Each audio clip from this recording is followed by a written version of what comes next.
This afternoon I am joined by Kevin of Hair Scenes, who is one of our hoard dealers. Okay, so could you just briefly explain for those who may not be familiar with Hair Scenes a little about your business, when you started, what you do, where you are in the country and how they might find you? So Hair Signs has been going 2016, but I've been a dealer for about 10 years.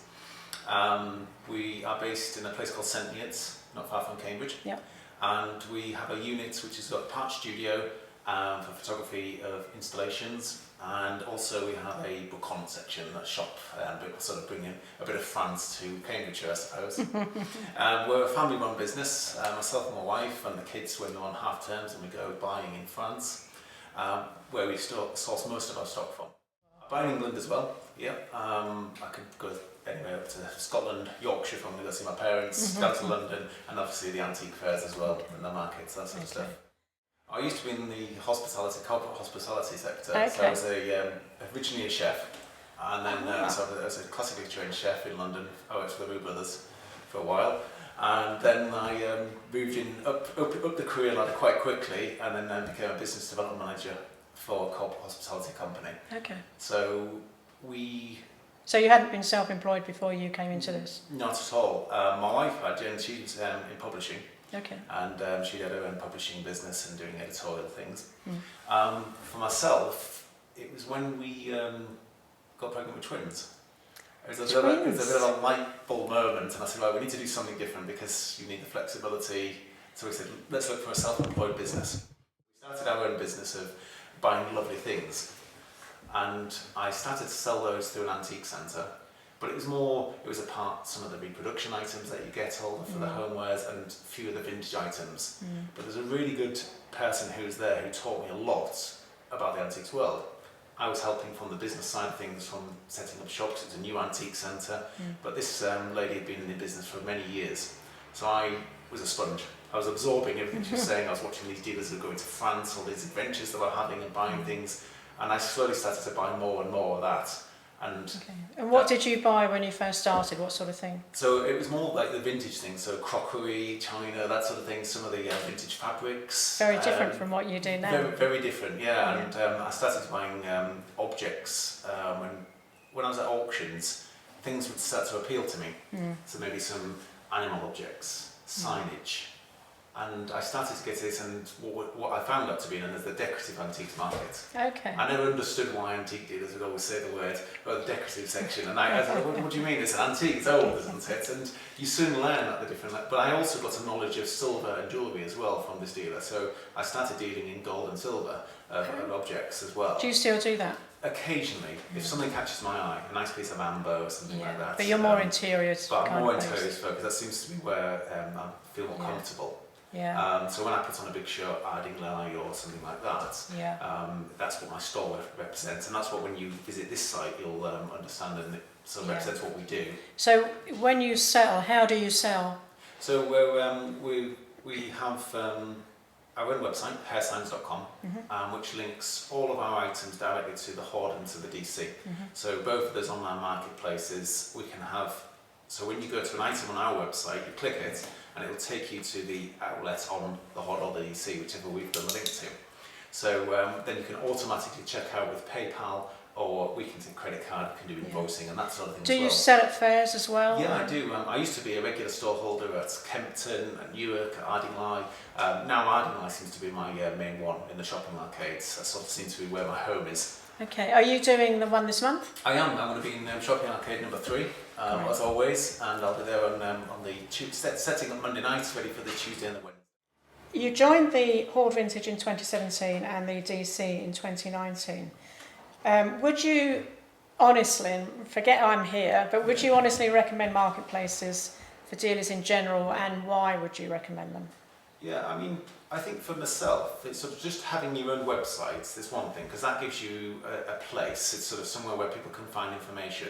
But the problem with just having your website is you've got to pay a lot of money for advertising, sort out SEOs and links and something. Someone's not very technically minded like myself, it's a minefield. But it's good to have something. The online marketplace appealed to us because you've got all that done for you.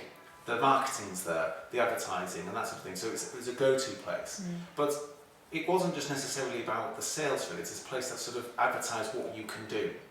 So you've got the endorsements of the other dealers who have been around you, the people who are running the marketplaces, and linking to your own website. It sort of goes full circle in that sense. Do you find it brings you clients as well? It does. So I might sell one item on the Decorative Collective. I think one item sold last week, but they're going to come and pick it up directly because they want to look at 2 or 3 other items as well. Great. That's the whole point of these sites. You know, I always say to dealers, it's part selling, it's part advertising.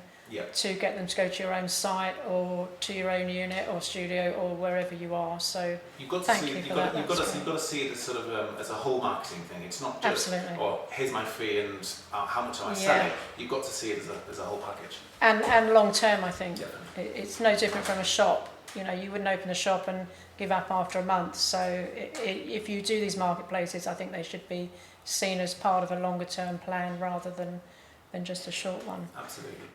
How has the last year been for you? It's been a really interesting year. It started off very stressful with the very first lockdown when we were announced. I'd just been to France back in a year ago, March, and I come back and we knew things were going to happen. So I went to Runway Monday. I did a quick little clearance just to get we knew things were going to be slow going forward. But nobody could have been prepared, for families especially, where we were going to be told to keep our kids at home, educate them, and nobody knew what was going on. At the time, we didn't have the shop space or the studio space. So what we did is we did a little virtual fair in our garden, just to get a bit of advertising, let people know we were there. I spoke to yourself about I'm going to be reducing the size of our online presence. And we actually closed down our business. We actually put everything away and we stopped for a few months. I know lots of people keep going, that sort of thing, but it didn't fit us because we had to look after our children as well. We also had to move house, which was an interesting thing. And also I was starting to begin to negotiate on a studio. So I looked at what was the possibilities, what could we do? So instead of giving up completely, which could have been an option, and throwing in the towel, we actually expanded the business. We looked at bounce back loan. We applied, we went through all the difficulties of that. We got ourselves a business account. We set up this unit and started from scratch and actually increased our business. Like you say, I think when we first started the DC, it was in the recession. And if you can actually, although this hasn't been a recession, it's sort of felt like it from the start, at the beginning. Absolutely. And if you can build a business and improve it through a tough time, and when you come out of that tough time, you're actually hitting the ground ready to run, and that's exactly what you've done. I mean, this is a fantastic space. You haven't actually just sat on your laurels and just expanded your business and got into new premises and everything else you've done. You have a new venture, a whole new venture, as if you're not busy enough. If we're not busy enough with family and do something else. I thought, well, what shall I do with I've this got lockdown? 5 minutes. Yeah, exactly. Yeah, we've got to sort of say to yourself, well, there's another lockdown. What shall I do with the time? Exactly. Brexit. So, does it have a name, first of all? Yeah, it's called Hair Signs Customs Clearance. Okay.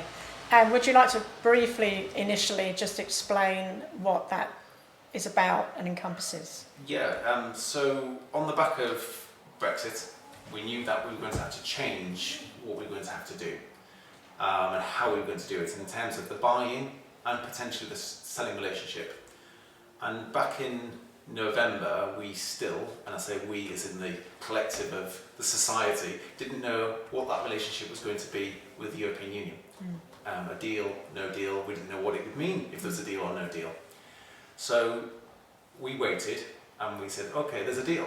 And that's great. And everybody thought, well, everything's back to normal. But it wasn't, because we didn't realise that actually we would become our own customs territory.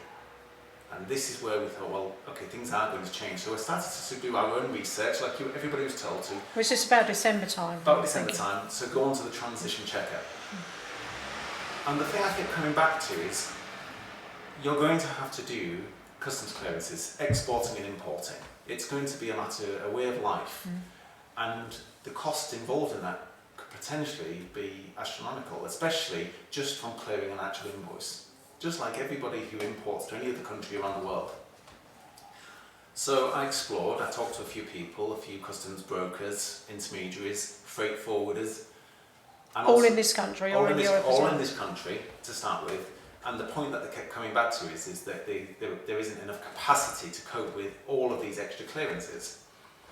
So I thought, well, okay, what we're going to have to do is look at some. Is there an opportunity? And there was. It was a business opportunity, but also something that's going to benefit ourselves, but could potentially benefit others. So it started on the premise of, I'll just do my own clearances.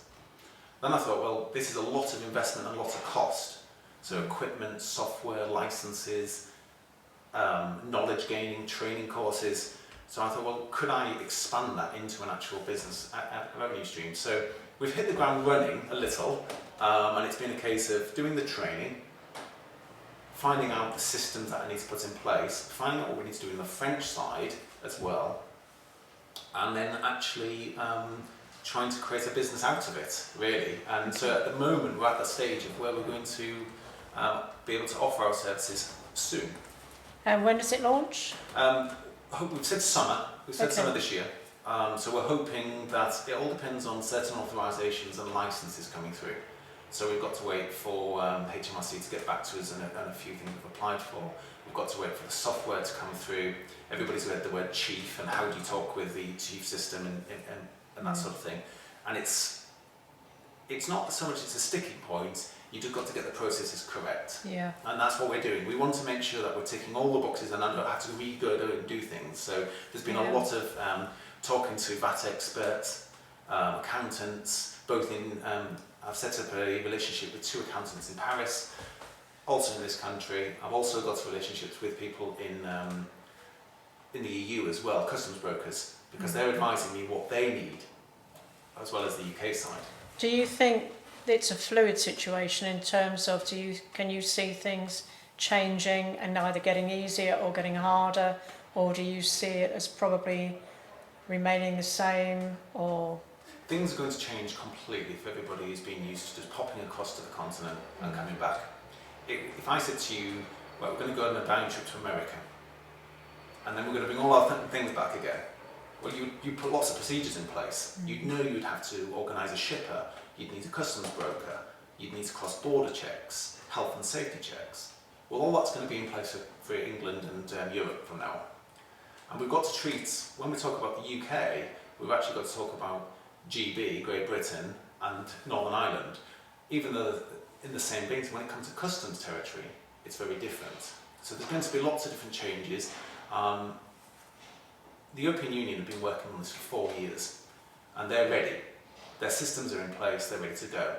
Because we didn't know what we were going to do, because we didn't know about the trade deal, we didn't know what we were going to have to do.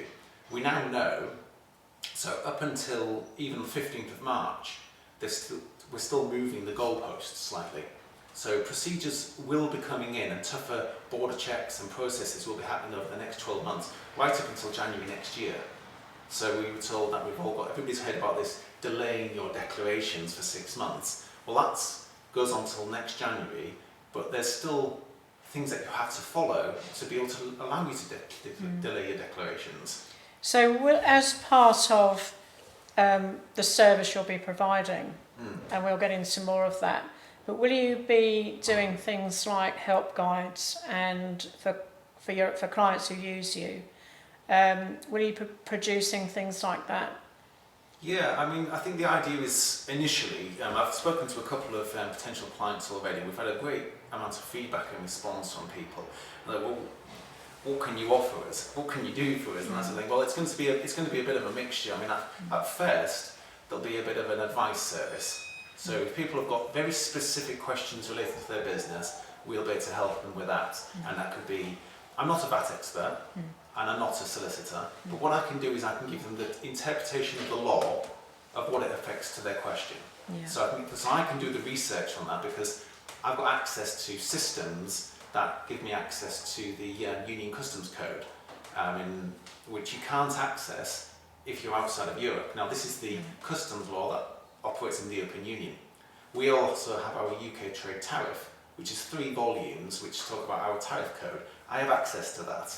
Is that where the licensing comes in? You have to be licensed to be able to gain that sort of access? No, you've got to just basically learn how to access it. Okay. So anybody can access these documents, Right. but they're massive. Yeah. There's 5,000 commodity codes, Yeah. and you need to know how to interpret that because it's backed up by legal legislation. So one thing I'm learning on my training course at the moment, I'm already qualified to level 2, I'm taking the level 3 course, and I'll be on to the level 4 soon as well. And what these allow me to do is interpret what the law is specifically to our sector. Okay, so initially the service you'll be providing will be kind of advisory about procedures. Exactly. And then later will you be taking on clients so that if they want to go on a trip they can ring you up and say, can you do everything for me? Yeah, I mean basically, yeah, the idea is that if you become a client of ours, we will be able to, you'll be able to declare your declarations and we'll be able to talk you through that process. But not just that, I will give you access to the people I'll be using in France, because if you're buying in a different country, you've got to export before you can import. So I'll be linking you into the people I'll be using for export, hopefully opening up better prices for clearance of invoices as well. So do you currently, have you been out to France yourself and kind of done a test run? I've done one quick test run. Okay, how did that go? It's scary. I mean, because Was it? It was because we've obviously got the COVID situation. Yeah. I had 2 folders of paperwork with me. I had one for all the why I'm leaving the country, why I'm entering the country, and that was just for COVID. And then there was the other folder for all the procedures for crossing the border with stock. And I still got held up at customs for 20 minutes because I didn't Over there or here? Well, it's on that side but on our border, Yeah. coming back by the Eurotunnel, because I didn't have certain pieces of information that they required. Right.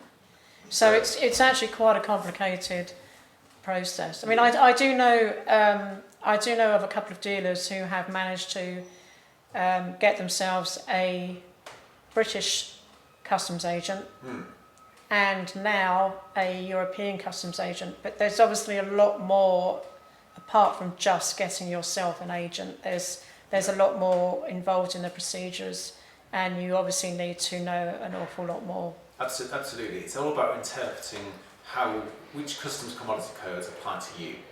And people think, oh, will it get easier, will it be easier, and that sort of thing, because the problem is, it's not just about getting easier, it's about understanding the system in place. So from January next year, everybody will have to do safety declarations on both sides of the border. Safety declaration? Yes, coming in. So that's one to go out of the country, out of Europe, and one to come into the UK. And they've all got to pre-lodge before you can even come back. So it's going to get more complicated? It is. Okay. One of the things I did hear about very recently is wood. That there is these new regulations, and it's a completely new one on me. I don't know if you know about it, Kevin. Yeah, so this is a fine example of how people could come to us and a piece of information that's relevant to them. So if you're bringing in one type of wood or pieces of furniture, we've got to talk to the Forestry Commission. So I've already been linking in with the Forestry Commission, so I've got some set answers for certain pieces of people in the industry. So that's a really good example of where you could just call me or email me with a question, and part of our service will be to give you some very specific answers if it applies to you or not. Okay. I mean, I think the freight industry have found a lot of this much easier because they've been doing exactly what we're all being asked to do now. They've been doing it as part of their freight travels and everything else. Because I think one of the reasons I learnt about the wood situation was somebody was telling me, a garden dealer actually, that they'd had something come. They bought something from a dealer who had it on a pallet. Yeah. And customs said the pallet hadn't been treated. Yeah, but the pallet has got to meet. I think it's something like it's a certain code of a certain quality of wood. Okay. And it's also because it's also a reusable package, so you've got to have a commodity code for the pallet. Right. Okay. And this is where sort of the customs gets into a further level. It can be about the type of box you're using to carry your item in as well. So you might think you're going to France empty, but if you've got a certain type of packaging on your van, you're actually not going empty. Okay, another minefield. Okay. In terms of the type of dealers you'll be able to help, I know there are quite a few dealers who buy smalls. So they might go to some of the flea markets or stop on the way back from one of the bigger markets and they just want to buy a painting for €20 or €150. Is that the sort of dealer you'll be able to help as well? It's not just going to be dealers who are buying big pieces or lots of pieces all at one place. What if they're scattered around or they're visiting various fairs and they can't get an ORI number or an invoice? Yeah, so it's or do you want to leave that for another time? Is that a bit more complicated? There's a lot to the question there, but to sort of generalise, we'll be offering a service to anybody who does the weekend book hunting right the way through to finite dealers. Great. It's an industry-wide, for the antiques industry that we're setting up, but we're learning as we go along. Yesterday I learned 4 new things in the space of 8 hours, specifically for our industry. Right. VAT regulations and that sort of thing. We'll be able to advise those dealers who are buying the small things, because there are new rules into, if you're what they call consignment, one invoice, what applies if you buy something under €150. So if you've got 1 or 2 items on that invoice that don't add up to £135, you've got to treat it very differently. Okay. I mean, my understanding is one thing I was told is if you have less than £1,500 or euros, you can rock up to the border and pay the duty and presumably any VAT there and then in cash, effectively. I don't know if that is a little tail or... So there's something called merchandising baggage. So merchandising baggage is somebody who's carrying their own goods, not using a freight provider. In Europe, it's €1,000 and less than a tonne in weight. In the UK, it's £1,500 and less than a tonne in weight. Okay. Now, you can't cross the border, so you might have £1,500, but you're obviously breaking the French rules by coming out of the country more than €1,000. Okay. Now, there's lots of different things, the way to look at this. You need invoices to prove that as well. You also need to prove where it's come from. Is it from the EU, those goods? The origin is very important. The age of the product as well also. You can only use that service if it's a non-controlled item. So if you need any sort of special license of anything, and that includes a leather handbag, for example, or anything that's of animal origin, that falls out of that zone automatically. So you've got to be very careful what you're bringing over with what you're classing as merchandise and baggage. Okay. Rocking up to the border isn't as easy as it used to be. In the days of the sort of the red channel and the green channel, it doesn't work like that anymore. You use the Eurotunnel, they don't have a red and a green channel. Right. So you have to do it all online beforehand. Okay. Now that's okay at the moment, but going forward, we mentioned the health and safety security declaration earlier.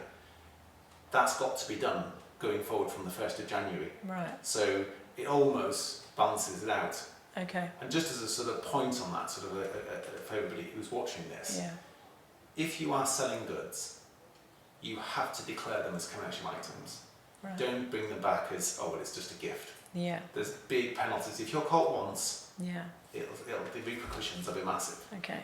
So, this is obviously why a service like yours is going to be really important and really useful and worth paying for, because there's obviously a lot of rules and a lot of regulations. There really are. I mean, even just a from lot an of advice people. point of view, just to start off with, we always thought the business would be doing customs declarations for people. And there are lots of companies out there who do that. Not enough to do the amount of people that's going to be once code regulations fall through.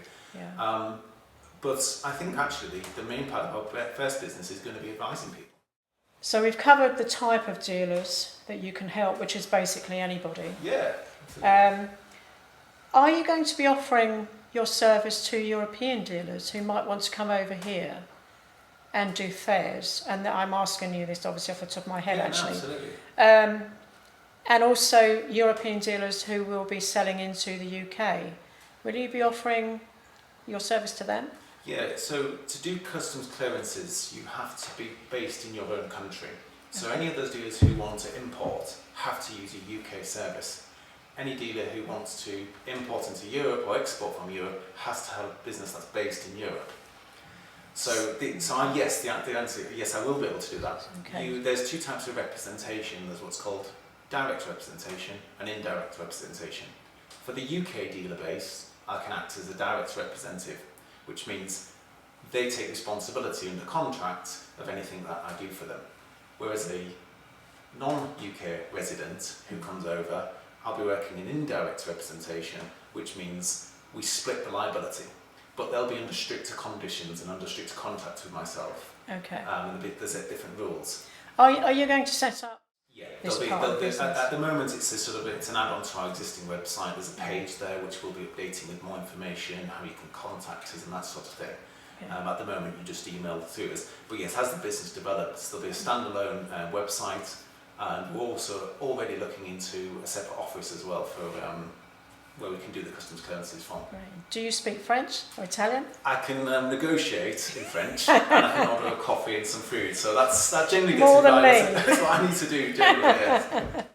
Is there anything that you would advise dealers at the moment to start thinking about in terms of when your service is fully online, what they will need, what will help you help them, that sort of thing? Sure. The main thing first of all is getting an IORI number.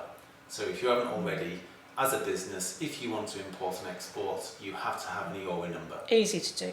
Very, very easy. There's a government link. You just go on there. It'll take you 20 minutes maximum, and generally within 5 days you'll get your IORI number. And you can do that if you're VAT registered or not VAT registered. Oh, that's important. Wherever you would export your items from. If France is your main country you go to, you need a French IORI number. So it'll be FRGB and the number. You get that through their website. Every European nation has its own customs website. So you go on to Douane France and log on and set up an account there. If you import from Sweden, you get the Swedish one. Okay. Each country within the European Union also has its own VAT and customs regulations within the wider scope of the European Union customs community. Have you heard anything, or do you think, as I've heard, that the European Union may decide to have a central system, a VAT and tax system, which presumably if they did, would make it easier, because then there wouldn't be the necessity for every time you go into a different country you need an ORI number or a VAT number or paperwork. Have you heard anything about that possibility? So what happens is the European Union are managed by the UCC, which is one customs code that is backed up by 3 regulations: the Delegated Act and the Integrated Delegated Act and the Transitional Delegated Act. And these all come together. I have access to that system so I can find out all the different codings and legal terminology. The European Union can't operate as one VAT system. Even though it has one monetary system, it can only talk about from a customs territory. So each country has to manage its own VAT system. So that's not going to be changing anytime soon. No. Then. Will you be, obviously you're going to be providing, if not initially, then certainly eventually and hopefully this year, you'll be acting as a customs agent? Yeah, customs broker, customs intermediary, yeah. Will you be providing a carrier service? Do you think you might eventually think about that? It's possible. I mean, if I'm going over there with an empty van, then there's something that potentially we could offer down the line. Great. Pick up things, but at the same time, I think I'd much rather link in with a specialist. Yeah. So it's something that we are looking to do is link in with a freight forwarding company that we can sort of just say, look, this is what we do. We have a client base and trying to link people together. Have you been speaking presumably to some of the UK carriers? And yeah, some of the different people, different courier firms who, because I know some of them have just stopped from going over there till they get it's set up and that sort of thing. So it's early days on that front. Okay, so just to clarify, going back to something earlier, if some of our European clients or dealers are listening, how will they? They'll need to deal with you via, obviously, email, phone, that sort of thing. But you can help them, so you will be in a position to help. Basically, dealers on both sides of the... Absolutely. The rules are very different, though, from the English dealers.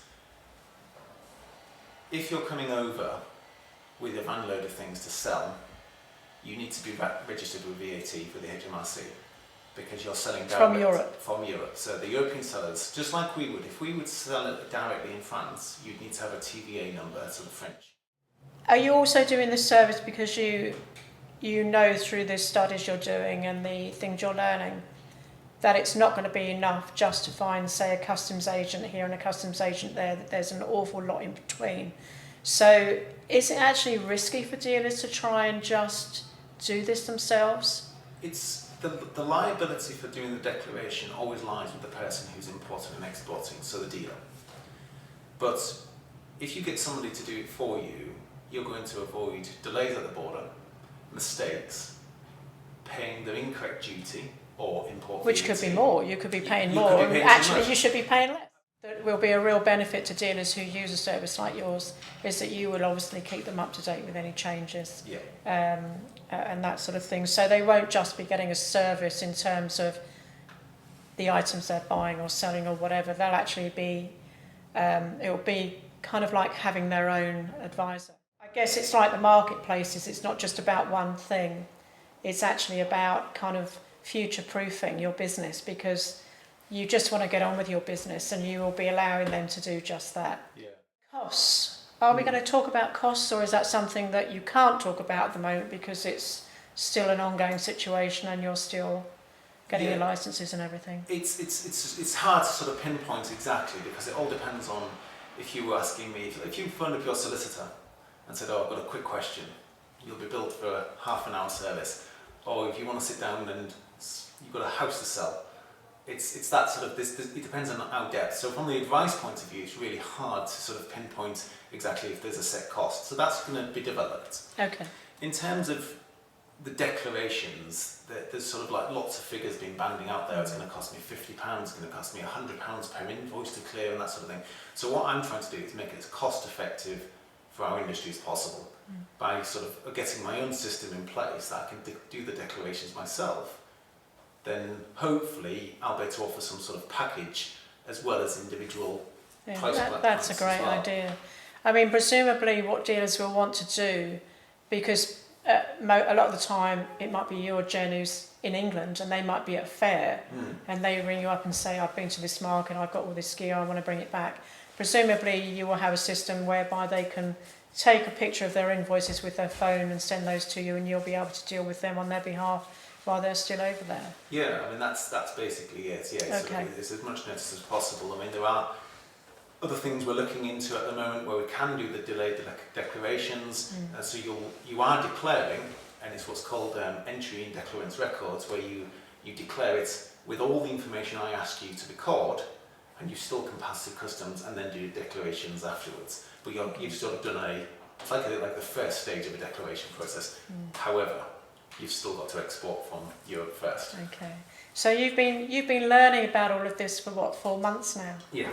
That's a long time, and you've been pretty full on learning over those 4 months, have you? Yeah, absolutely. So I'm sort of plowing through HMRC websites. I've been doing daily webinars. I'm on a training course at the moment, which is really intense. I've got another 3 courses booked over the next 2 months. I'm talking to suppliers of software to link me up to the chief system, and then eventually what's going to become the CDS system as well, which is So you're actually investing a lot of time and money, presumably, in this. Yeah, so. the cost investment has been massive over the last few months, but I see it as it's a long term project. Investment. It is, yeah. Yeah. Well, I'm sure I will speak on behalf of many dealers out there, and I'm the least active of most dealers that I know for sure at the moment because of my other day job. But I'm sure this will come as a big relief to many of the dealers to discover that you're going to be offering this service, because I've spoken to dealers who have been going out over the last sort of 3 months or so, and there is no question that it is complicated. It's time consuming.